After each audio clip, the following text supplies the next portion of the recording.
My agenda Ridiculous. shouldn't be nasty, but unfortunately, it's a hot take. Mm. Aizen's not him, bro.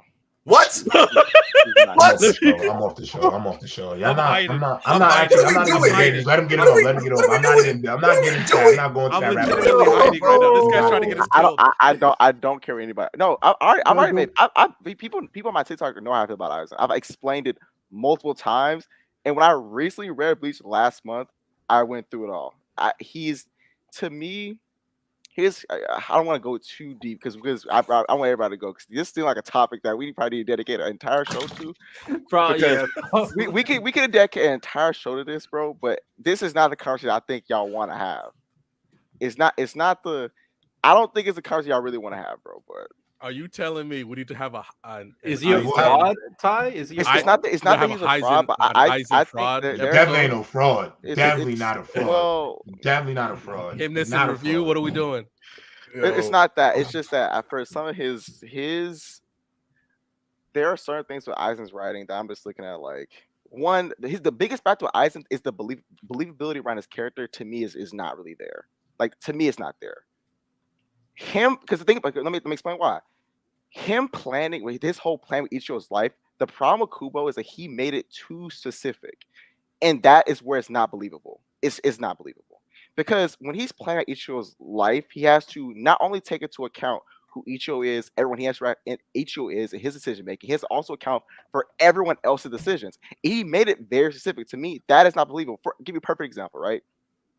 When Grinchow invaded Karakura Town when he first fought Ichigo, how would he have known that Grinchow would take Oran cards in the middle of the night?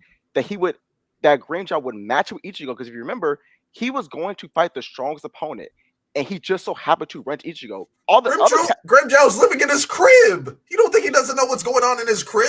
he didn't know. He said just attack the strongest Soul Reaper. He thought, matter of fact, he popped on Rukia and Ichigo. He attacked Rukia first. Like, I guess it's not you. But the crazy about it is, other captains around had stronger Reishi. He was going for like that's what I'm saying. Like, how? But they're still in Karakura Town. You're missing what I'm saying. What I'm saying is that matchup is for me. How would Aizen ever be able to account for those variables? That's the point I'm making. I don't believe he could. I don't believe he could. But it's Aizen though. That's why. But It's him. That's his whole character though. Right, It's being if calculated. the only explanation for things that he could not account for is that he's Aizen, then sure. No, but I'm not saying because I'm saying it's not his trait though. Like, isn't that what his character is? Is how calculated he is? But the problem I'm making is that I'm saying I'm talking about things that are not contingent on him. Okay. That's what I'm talking about. Like him, because if Granger was looking for the strong server, he should with the Toshiro, right? Because that's why he literally attacks Rukia first. So that match with Ichigo had nothing to do with Aizen. But if it's all part of Aizen's planning, then it should. But it doesn't make sense. And I can go to more things with Aizen. We can go down this rabbit hole. I don't think it's around here y'all really want to go down. Let's do an episode, villain episode. Because I ain't gonna lie, I'm not really. I got more things, bro. Aizen is one of them guys to me, so I go for that. I won't even talk about the whole thing with Orihime and the whole Gyoku. I won't even get into that. Because I got another issue. I have another issue with that. Because you know what? Because when Kubo tries to point out that something is when a character is making a play at something, he typically calls it out, right? So when he brings Orihime and he's trying to essentially get her to fix the Hogoku, because remember when he makes those wrong cards, he wanted her to be able to repair the Hogoku, correct? Am I tripping? Right? No, you're not tripping. You're not tripping. So the problem I have with that is that his plans had nothing to do with that, and they don't even point it out as a thing. The only thing one of the biggest things he wanted to do was he wanted to draw the Soul Reapers away from Karakura Town, because hey, if we take Orihime, then they're going to retreat to Soul Society because damn, they got this girl with this crazy power. Aizen is planning something. We need to retreat to Soul Society, protect it. My issue is that whole conversation, he could have just kidnapped her, and that conversation doesn't even need to happen because he doesn't have to explain himself to her if that's not important. I thought it was important because I thought that they had to have that conversation because it needs to be there. Like Aizen just has to explain himself why he kidnapped Orihime, but he made a point to do so, but it had no bearing on the actual story of her in the Hogyoku. It was just to me, you can just take Orihime and that could be enough. But he explains it, so I just think it's a plot point he just dropped with Aizen. I think he just straight up just dropped it. And I could get into some more stuff with Aizen by his dialogue. I'm gonna let it rock. His extremely repetitive dialogue. Like, for example, Aizen was wax poetic about something, but he ain't really saying nothing, right? Remember, he talks to Ichigo, right? He's talking about, I planned your entire life, right?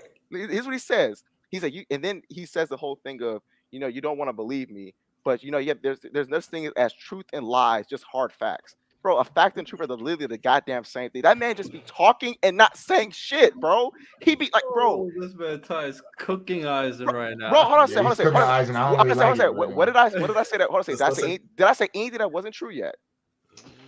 I know y'all like to hear because Aizen is glorified, but I can keep going.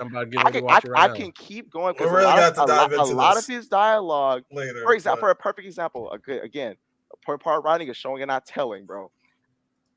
Well, you know those what's those bodies that that Kisuke makes? It's like a guy. I forgot the name of it, right? The Gigai. We know how those things work perfectly. When he pretended to be the Gigai, and then he stuck on Aizen, he literally has Aizen yap and explain the full, like Aizen's dialogue when it comes to like him just overly explaining things, especially in Freight Car Town. He was explaining things that we already had perfect explanation to. Matter of fact, he talks to Kisuke, says, "You should already know this, but let me explain it." And I'm like, bro, this is just unnecessary dialogue. You know what? I'll save for the episode. I'm gonna be ready for it. I'm gonna really be ready because I got to do a deep dive on my son just to make sure also, I'm not lacking no details either. Get into my the Aizen twist was not impressed. Oh, enough. You know what? I can keep going. I'll say one more thing. My fault. Paul said, y'all blood pressure high because I ain't said nothing that was a lie yet. That's y'all problem. I ain't said nothing lie. It's not that. I just know if we get into this debate, it's gonna take up the whole show.